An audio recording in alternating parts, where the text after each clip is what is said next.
Hello दोस्तों, इस video में हम बात करने वाले हैं त्रिभुजों के क्षेत्रफल की।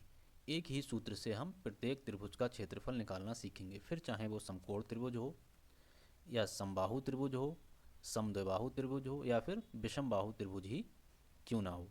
तो शुरुआत करते हैं हम समकोण त्रिभुज से। बच्चों, हमें ये चतुर्भुज का क्षेत्रफल तो निकालना बहुत आसानी से आता है। चतुर्भुज का क्षेत्रफल क्या होता है? लंबाई गुणा चौड़ाई।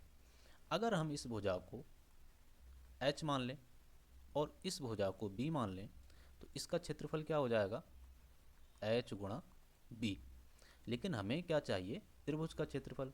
अगर इस चतुर्भुज को हम बीच से काट दें, यहाँ से कट कर दें, तो हमें क्या मिल जाएगा? दो त्रिभुज मिल जाएंगे। अगर इस चतुर्भुज को हम ये मान लिया a और b, इससे अगर हम इसको आधा कर दें तो हमें क्या मिल जाएगा? दो त्रिभुज मिल जाएंगे। कुछ इस तरह का एक त्रिभुज मिलेगा a b c। तो इस त्रिभुज का क्षेत्रफल क्या होगा बच्चों? अभी हमने चतुर्भुज का क्षेत्रफल क्या निकाला था? b गुणा h। क्योंकि अब ये इस चतुर्भुज का आधा है तो इसका क्षेत्रफल भी क्या हो जाएगा? आधा। इसीलिए त्रिभुज के क्षेत्रफल में 1/2 से गुणा किया गया होता है, और ये क्या होता है? 1/2 गुणा b गुणा h। b क्या है? बेस है ये भुजा की लंबाई। h क्या है? इसकी ऊंचाई। चतुर्भुज में हम जिसको भुजाओं की लंबाई चौड़ाई बोलते हैं, उसी में इसको हम क्या बोल देते हैं? बेस और लंब बोल देते हैं। ठीक है, तो ये हो गया हमारे समकोण त्रिभुज का क्षेत्रफल। ठीक है, अब दूसरा त्रिभुज देखते हैं। यह है हमारा समबाहु त्रिभुज। समबाहु त्रिभुज का क्षेत्रफल होता है बच्चों √3/4 गुणा भुजा स्क्वायर। क्या होता है? भुजा का स्क्वायर। क्योंकि ये समबाहु त्रिभुज है, समबाहु त्रिभुज की सारी भुजाएं क्या होती हैं? एक समान होती हैं। मान लिया ये कोई ए बी सी एक समबाहु त्रिभुज है और इसकी सारी भुजाएं एक समान है, तो इसका सूत्र क्या हो जाएगा क्षेत्रफल का? √3/4 गुणा भुजा स्क्वायर। भुजा की जगह पर हम क्या रख देंगे? ए स्क्वायर। लेकिन ये तो सूत्र हमें याद है। अगर हमें याद ना हो तो हम इसका सूत्र कैसे निकालेंगे? क्योंकि हमें तो एक ही चीज़ पता है, त्रिभुज के क्षेत्रफल का सूत्र क्या होता है? 1/2 गुणा आधार और गुणा ऊंचाई। हमें तो यही याद है। आधार तो हमें इसका पता है a, ऊंचाई नहीं पता है।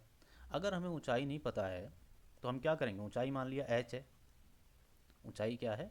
h है। तो हम इसमें क्या करेंगे? पाइथागोरस प्रमेय लगाकर इसकी ऊंचाई निकाल लेंगे। पाइथागोरस प्रमेय क्या होती है? कर्ण का स्क्वायर बराबर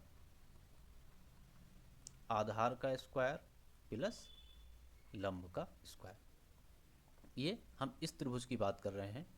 ठीक है, तो ये आधार इसका कितना हो जाएगा? 1/2। ये हमारा एक समकोण त्रिभुज बन गया। ए बी और एक्स एक समकोण त्रिभुज बन गया। तो कर्ण कितना है इसमें? ए स्क्वायर। आधार कितना हो गया? 1/2 का स्क्वायर। और लंब कितना है?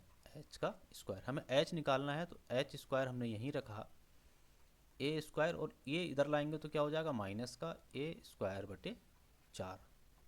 एलसीएम लेंगे तो क्या आएगा? 4, और ये ऊपर हो जाएगा 4a² माइनस ए स्क्वायर, तो ये आएगा 3a²/4। ठीक है, तो h बराबर आएगा हमारा √3/2 a। ये h आ गया। अगर हम इसको इस सूत्र में रख दें, ठीक है, b गुणा h वाले सूत्र में, तो 1/2 बेस तो हमें पता है इस त्रिभुज का कितना है? यहाँ से यहाँ तक a है, और इसकी ऊंचाई कितनी निकल के आई है? √3/2 गुणा a। ठीक है, √3 इधर आ जाएगा, 2 की 2 से गुणा होगी, कितना हो गया? 4, और a की a से गुणा होगी, क्या हो जाएगा? a²। इस प्रकार से हमारे समबाहु त्रिभुज का सूत्र बना है। ठीक है, अब समद्विबाहु त्रिभुज देख लेते हैं। समद्विबाहु त्रिभुज में क्या होता है बच्चों? दो भुजाएं बराबर होती हैं और तीसरी भुजा बराबर नहीं होती है। जैसे इसकी ये दो भुजाएं बराबर हैं। ठीक है, मान लिया ये क्या है? भुजा ए है, और ये भी क्या है? भुजा ए है, और इस भुजा को बी मान लेते हैं। दो भुजाएं बराबर हैं, तीसरी भुजा बराबर नहीं है। ठीक है, ये इसकी ऊंचाई है, और इस पॉइंट को हम मान लेते हैं एम। तो ए से एम तक की दूरी कितनी हो जाएगी, b/2, क्योंकि ये इसका मध्य बिंदु है, ए सी का मध्य बिंदु है एम, इसलिए इसकी दूरी हो जाएगी b/2। ठीक है, अब ये हमारा एक समकोण त्रिभुज हो गया। ए बी एम क्या हो गया, एक समकोण त्रिभुज, क्योंकि ये जो कोण है कितने डिग्री का है, 90 डिग्री का। इसका हमें क्या करना है, क्षेत्रफल निकालना है, 1/2 बी गुणा एच। 1/2 बी तो हमें पता है, बेस बी ही है, इसकी ऊंचाई नहीं पता है, तो हम क्या करेंगे, ऊंचाई निकालने के लिए हम क्या करेंगे, पाइथागोरस प्रमेय लगाएंगे। क्या है पाइथागोरस प्रमेय, कर्ण का स्क्वायर बराबर आधार का स्क्वायर प्लस लंब का स्क्वायर। कर्ण का स्क्वायर ए स्क्वायर बराबर आधार कितना है, b/2 का स्क्वायर, और लंब कितना है, एच स्क्वायर। हमें निकालना क्या है, एच स्क्वायर। तो क्या करेंगे, ए स्क्वायर वहीं रखेंगे, बी को इधर भेज देंगे, तो ये हो जाएगा माइनस का b²/4 बराबर में आ जाएगा हमारा जे 4a² माइनस b²/4। तो h बराबर क्या आ जाएगा, √4a² माइनस b² और बटे में आ जाएगा हमारे 2।